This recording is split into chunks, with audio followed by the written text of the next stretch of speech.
क्या है हिंदू राष्ट्र? मणिपुर जो जल रहा है यही अपना हिंदू राष्ट्र है। आप सारे लोग बीच में एक जैसे मैं जब मुख्यमंत्री था तो हनुमान चालीसा, और मैं हमेशा कहता हूं हिंदुत्व है क्या, हिंदुत्व क्या है? मैंने तो हमेशा कहा है, जो मेरे पिताजी कहा करते थे, सिर्फ मंदिर में जाकर जो घंटा होती है ना, घंटा बड़ोनारा हिंदू, वो हमारा हिंदुत्व नहीं है। हमें तो आतंकवादियों को पीटने वाला हिंदू चाहिए, उसे हम हिंदुत्व मानते हैं। तो मुझे पूछा जाता है कि क्यों आप सबको साथ में चाहते हो, क्या मोदी के खिलाफ हो? मैंने कहा मोदी या किसी व्यक्ति के खिलाफ नहीं हूं, लेकिन मैं तानाशाही के खिलाफ जरूर हूं। मेरी हिंदी आपकी समझ में आएगी क्या, कि मराठी ज्यादा अच्छी समजोगे? दोन्ही समजाल ना? यालाच तर आपलं हिंदुत्व म्हणतात। जो एक दूसरे में भेद करते हैं उसको हिंदुत्व नहीं कहा जाता। इसे तो चाणक्य नीति भी नहीं कहा जा सकता, लेकिन कूटनीति होती है जो खुद के अपने स्वार्थ के लिए की जाती है, और कुछ लोग कर रहे हैं। बहुत दिनों के बाद थाने में आया हूं। आज ये सब जोश देखकर कुछ लोगों के होश तो जरूर उड़ गए होंगे, और उड़ने भी चाहिए। जिनको ऐसे लगता है कि मैं मतलब थाने नहीं, थाना और शिवसेना, और वो भी असली शिवसेना।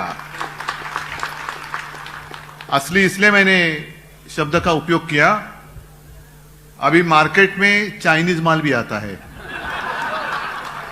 सिर्फ माल ही नहीं, अपने भगवान की मूर्तियां भी आती थी, अब भी आती है या नहीं पता नहीं, लेकिन उसी को हम भगवान समझकर पूजा करते हैं। ऐसे कुछ चाइनीज लोग, बनावट, बोगस, गद्दार, वो अपने आप को समझते कि मैं शिवसेना से भी ऊपर हूं। नहीं, इतने ऊपर तो नहीं जा सकते। अगर उससे ऊपर जाना है तो जाएगा तो वापस नहीं आएगा।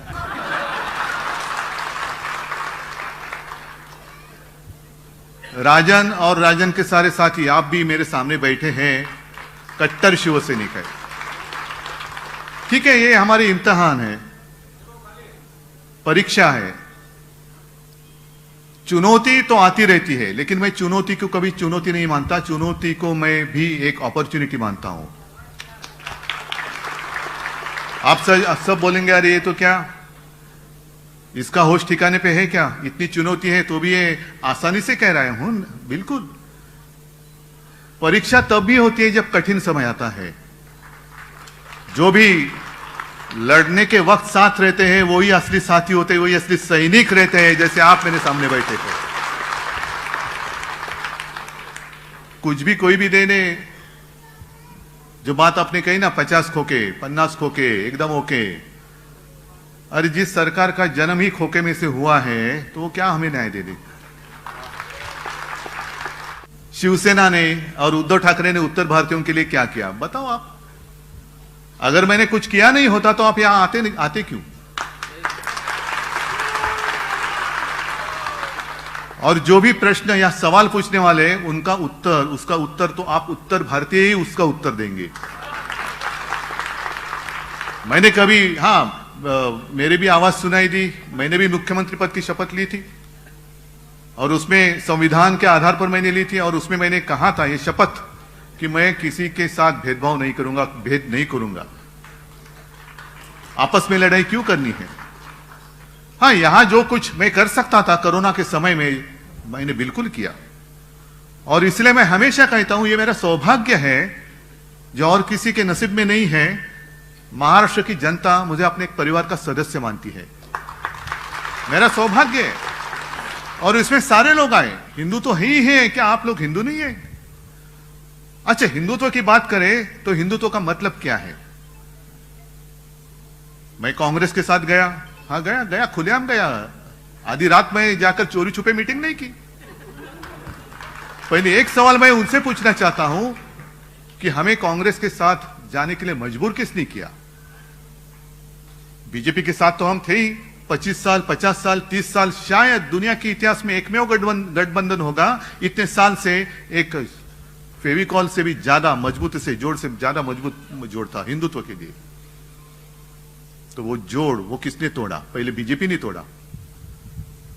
और बीजेपी को ऐसे लगा था जैसे ये लोग गए ना गले में एक बेल्ट बांध के, नहीं मेरे गले में पट्टा, हाँ ऑपरेशन हुआ इसलिए वो कॉलर पहननी पड़ती है, लेकिन वैसे पट्टे बांधने वाला आज तक कोई पैदा नहीं हुआ है और ना ही होगा। क्योंकि बाला साहब का खून मेरे रग में है, रगों में खून है उनका। मैं कभी लाचार नहीं हो जाऊंगा या कभी गुलाम नहीं हो जाऊंगा। मैं झुकूंगा जरूर, लेकिन वो झुकूंगा आप सारे लोग जो मेरे हिंदू लोग हैं, सारे लोग मेरे अपने हैं, उनके सामने मैं जरूर झुकूंगा, लेकिन इनके सामने नहीं। मैं तानाशाही को कभी बर्दाश्त नहीं करूंगा। और मैं हमेशा कहता हूं हिंदुत्व हिंदुत्व है क्या, हिंदुत्व क्या है। मैंने तो हमेशा कहा है, जो मेरे पिताजी कहा करते थे, सिर्फ मंदिर में जाकर जो घंटा होती है ना, घंटा बड़ोनारा हिंदू, वो हमारा हिंदुत्व नहीं है। हमें तो आतंकवादियों को पीटने वाला हिंदू चाहिए, उसे हम हिंदुत्व मानते हैं। और ये लोग क्या करते हैं, जैसे बीच में आप सारे लोगों को पता है, हमारी वज्रमुठ महाविकास आघाडीच्या सभा झाल्या होत्या ना आपल्या, सारे गोर गरीब लोग तिकडे आली होती, सब जाति के सब सारे लोग थे। इन लोगों ने क्या किया, जो बेवकूफ नकली हिंदू है उन्होंने क्या किया, दुसरे दिन जाकर उसमें गोमूत्र शिंपडलं। का अपवित्र झाले, माणसासारखी माणसं जमलेली त्यांना तुम्ही अपवित्र मानता, ये कौन सा हिंदुत्व है। जो हमारा हिंदुत्व है वो हृदय में राम और हाथ में काम, ऐसा हमारा हिंदुत्व है। लेकिन इंसान इंसान में जो भेद करते हैं, पवित्र अपवित्र, इनका हिंदुत्व झूठा है। और इनके हिंदुत्व का जो झूठा नकाब है वो हमें खींचना है, वो हमें आपल्याला तो मुखोटा फाडून काढायचा है। क्या है हिंदू राष्ट्र। मणिपुर जो जल रहा है यही अपना हिंदू राष्ट्र है। आप सारे लोग बीच में एक जैसे मैं जब मुख्यमंत्री था तो हनुमान चालीसा, अरे जिस हनुमान ने एक सीता के लिए पूरे लंका का दहन किया, सीता हरण हुआ इसलिए रामायण हुआ, द्रौपदी का वस्त्र हरण हो गया इसलिए महाभारत हो गया। दुख की बात तो यही है कि जब द्रौपदी का वस्त्र हो रहा था तो धृतराष्ट्र बैठे थे वहां राजा, लेकिन उनकी तो दृष्टि नहीं थी, दृष्टिहीन थी। आज की सरकार वहां जो बैठी है वो क्या धृतराष्ट्र है। अपने ही देश में मणिपुर में 2 महिलाओं के साथ जो किया गया, वो तो सिर्फ वीडियो सामने आए इसलिए पता चला। वहां के मुख्यमंत्री कहते हैं ये ऐसी चीजें तो, ऐसे घटना तो बहुत हुई है। शर्म आनी चाहिए, शर्म आनी चाहिए। राष्ट्रपति महिला है, वो भी आदिवासी है, क्या कर रही है। मैं महामहिम राष्ट्रपति जी से पूछना चाहता हूं, राष्ट्रपति महोदया, आप जिस देश के राष्ट्रपति हो उस देश में महिलाओं की इज्जत भर चौराहे पर लूटी जा रही है, आपको कुछ संवेदना नहीं है। वहां की राज्यपाल महिला है, कुछ कर नहीं रही। अरे हमारे यहां जो राज्यपाल थे कैसे मस्ती करते थे, भेजो उनको वहां पे। मंदिर खोलो, ये खोलो, वो खोलो, क्या इतना आसान था क्या वो कोरोना का संकट। लेकिन ऐसे राज्यपाल वहां क्यों नहीं भेजते। और मैंने तो कहा था कि जैसे जिस वक्त हमने इंडिया पूरे, मैं विरोधी विपक्ष की एकजुट नहीं मानता, जितने सारे देश प्रेमी हैं उन सारे लोगों की जो एकजुट हुई है उसका नाम हमने दिया इंडिया।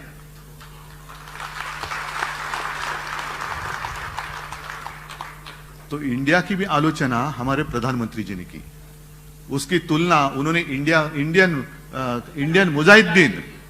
तो प्रधानमंत्री जी 1-2 दिन में यहां महाराष्ट्र में आने वाले हैं, गद्दारों के साथ बैठने वाले हैं, जिनके ऊपर भ्रष्टाचार के आरोप किए उनका सत्कार करने वाले हैं। यही हमारा हिंदुत्व है।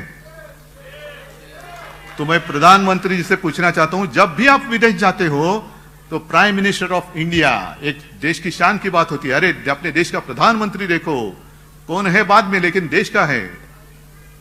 तो प्राइम मिनिस्टर ऑफ इंडिया का मतलब क्या है, आप इंडिया मेरे देश को वहां जाकर रिप्रेजेंट करते हो कि इंडियन मुजाहिदीन के प्रधान सेवक बनकर जाते हो, मुझे बताओ। ये आए हैं अपने प्राइम मिनिस्टर ऑफ इंडिया जो रिप्रेजेंट कर रहे इंडियन मुजाहिदीन आतंकवादियों को, ऐसे होता है। इतनी आपकी सोच गिरी गई। और जिस हिंदू राष्ट्र की बात कर रहे हैं, इसलिए मैं भी एक कागज पे, जैसे संजय जी ने कहा, मैं भी 2 पंक्तियां लिख के लाया हूं। आज के देश की स्थिति कैसी है, खुलेआम महिलाओं के साथ अत्याचार हो रहा है। उस वक्त जब द्रौपदी का वस्त्रण हो रहा था तो भगवान श्री कृष्ण आए थे और उन्होंने उनकी लज्जा बचाई थी। लेकिन अब कौन है, कौन बचाएगा। जो विश्व में पूरे ताकतवर नेता है, विश्वगुरु है, महाशक्ती की महाशक्तीचा बाप, पण त्यांच्या राजवटीमध्ये महिलांची आबरू लुटली जाते, कसं त्यांची धिंड काढली जाते. कौन बचाएगा मेरे इन माता और भगिनी, जो माता और बहनें, उनकी इज्जत कौन बचाएगा, कौन आएगा श्री कृष्ण. और इसलिए कुछ पंक्तियां जो मला वाटतं कवि उपाध्याय जी थे, उनकी कविता है, मैं खास करके लिख के लाया हूं क्योंकि गलती ना हो जाए. पूरी कविता पढ़ने जैसी है, लेकिन पूरी कविता ही नहीं पढ़ूंगा, 4 ही लाइनें. और उन्होंने लिखा है कि अब द्रौपदी क्या करेगी. तो उन्होंने द्रौपदी के लिए कहा है, सुनो द्रौपदी शस्त्र उठा लो, अब गोविंद ना आएंगे. अब गोविंद आने की उम्मीद छोड़ दो. गोविंद तो बैठा है अपनी आंखों पर पट्टी बांधकर, धृतराष्ट्र जैसे. अब गोविंद ना आएंगे. छोड़ो मेहंदी, खड्ग संभालो. खड्ग संभालने का वक्त आया है अभी. खड्ग संभालो, खुद ही अपना चीर बचा लो. द्यूत बिछाए बैठे शकुनी, मस्तक सब बिक जाएंगे. 50 को के एकदम ओके.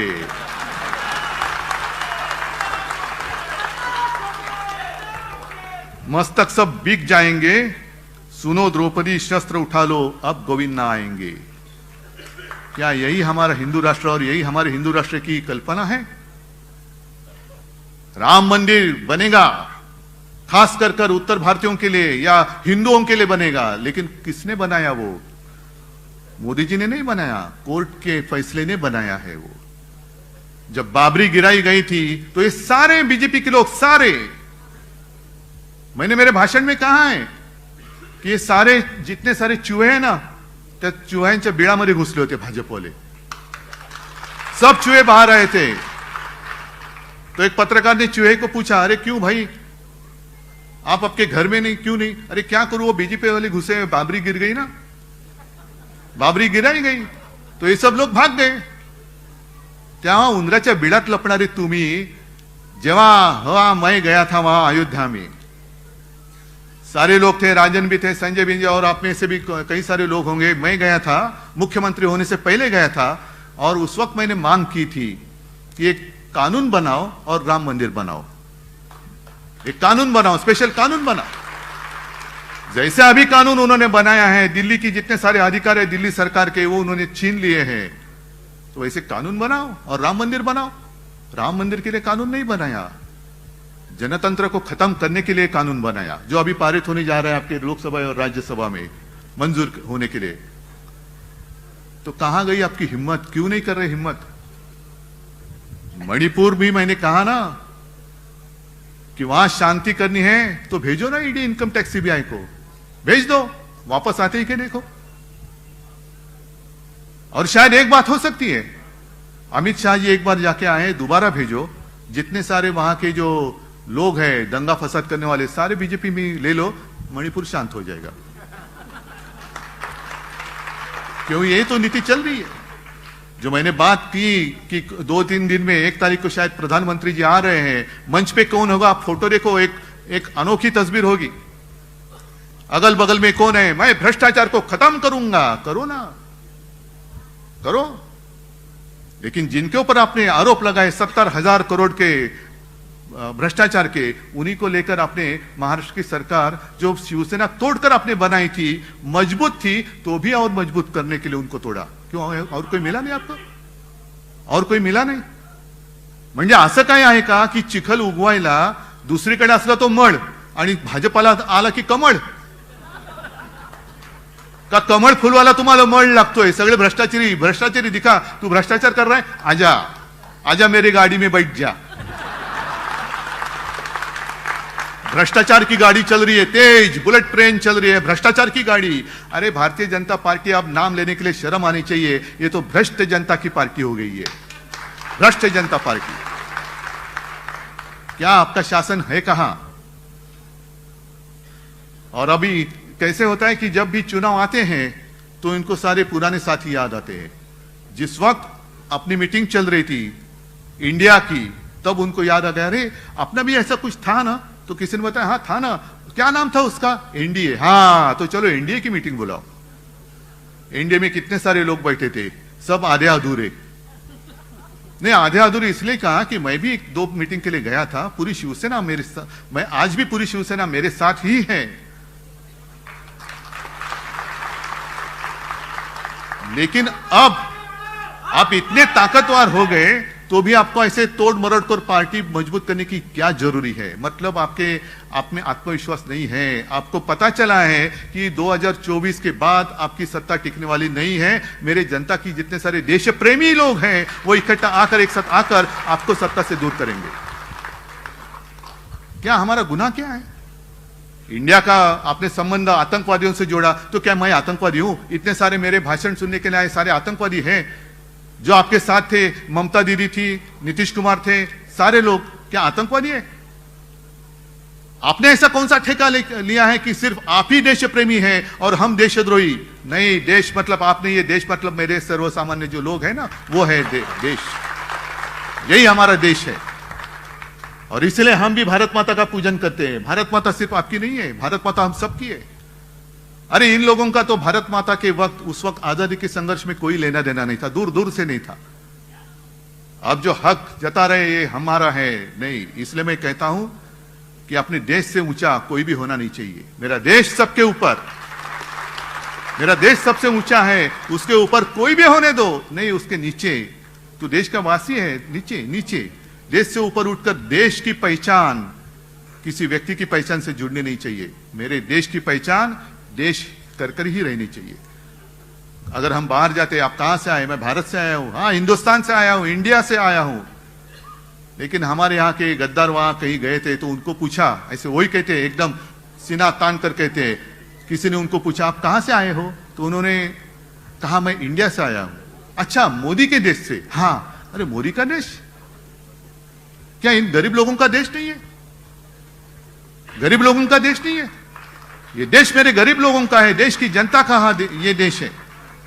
सिर्फ एक व्यक्ति का देश नहीं है, एक व्यक्ति कोई मालिक नहीं बन सकती। और इसलिए मैंने कई बार कहा है, अब जो एक चर्चा इनका क्या होता है, जब चुनाव आते हैं तो आपस में लड़ाई लगा देते, हिंदू मुसलमानों की लड़ाई, आपस में जाति पाति की दीवारें खड़ी करती है। आप लड़ते रहो, हम राज करते रहेंगे और विकास के सपने दिखाएंगे। विकास, हम विकास कर रहे। क्या किया है विकास? विकास तो अंग्रेज भी कर रहे थे, तो क्यों हमने सबने उनको क्यों भगाया? हमें विकास चाहिए लेकिन गुलामी नहीं चाहिए, हमें आजादी चाहिए। आप हमें विकास का सपना दिखाएंगे और आपका गुलाम बनाएंगे, हम मंजूरी करेंगे, हम नहीं करेंगे मंजूर उसको।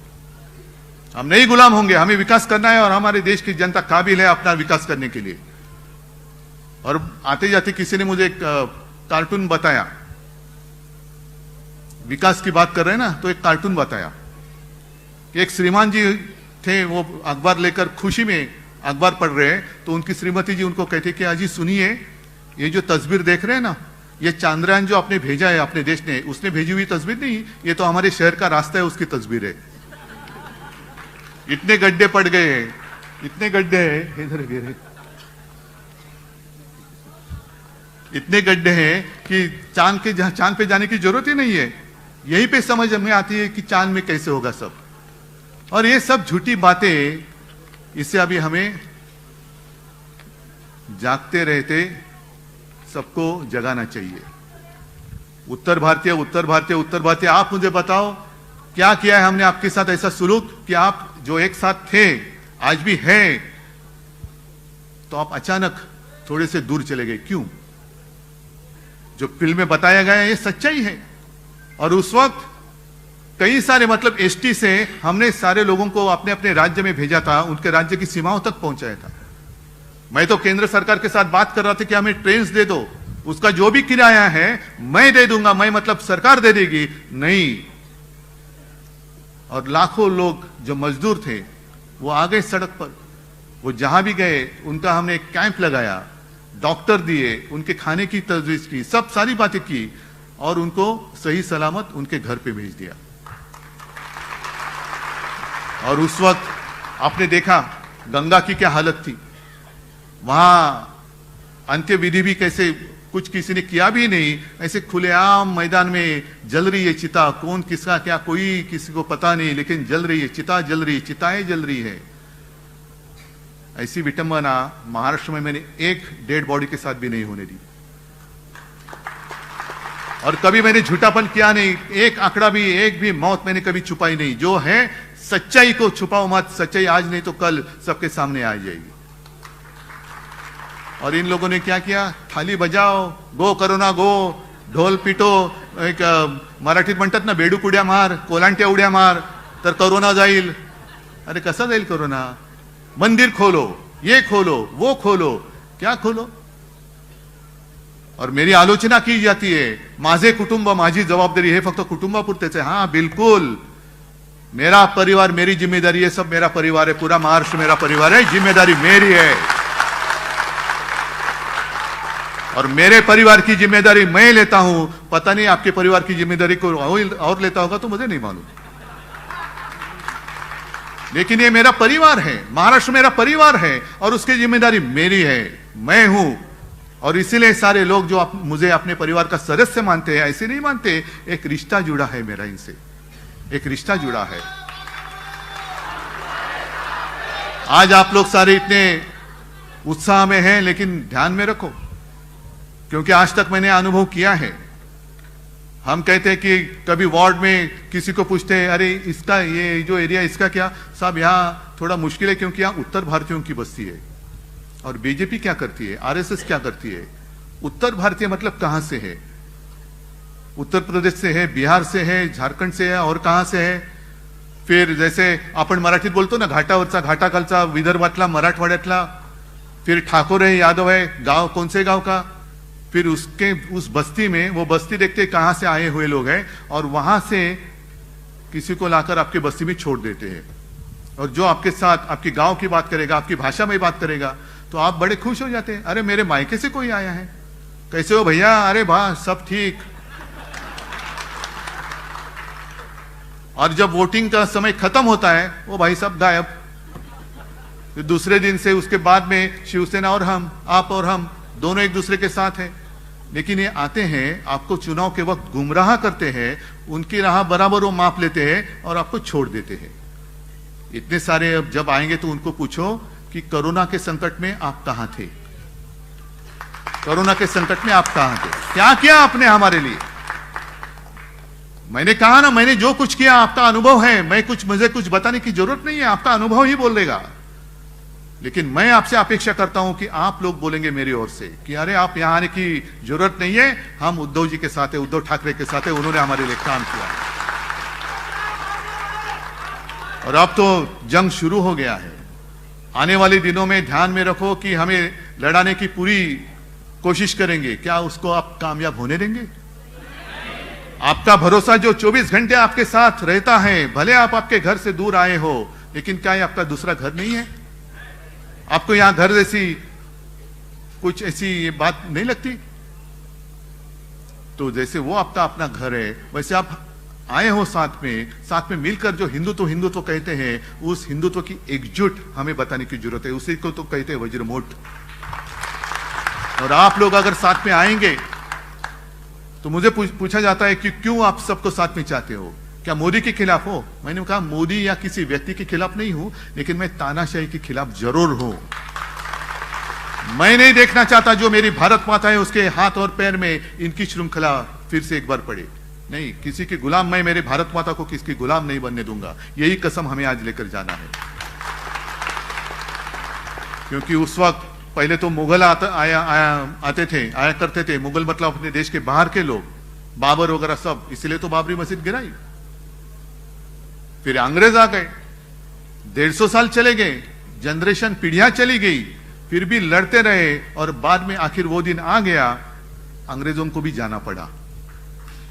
अंग्रेज तो गए, तो अभी अपने घर वाले अपने सर पर कहीं ना बैठे, क्योंकि कोई भी हो, गुलामी तो गुलामी ही होती है। और अभी मुझे फिर से दोहराता हूं, मेरी भारत माता को दोबारा गुलाम मैं नहीं होने देना चाहता। आप क्या चाहते हो? आप गुलाम बनकर विकास का सपना देख सकते हो? गुलाम बनकर विकास का सपना क्या देखेंगे? उठ बोलेगा तो उठना पड़ेगा, बैठ बोलेंगे तो बैठना पड़ेगा। यही विकास आपको मंजूर है? कि आज जो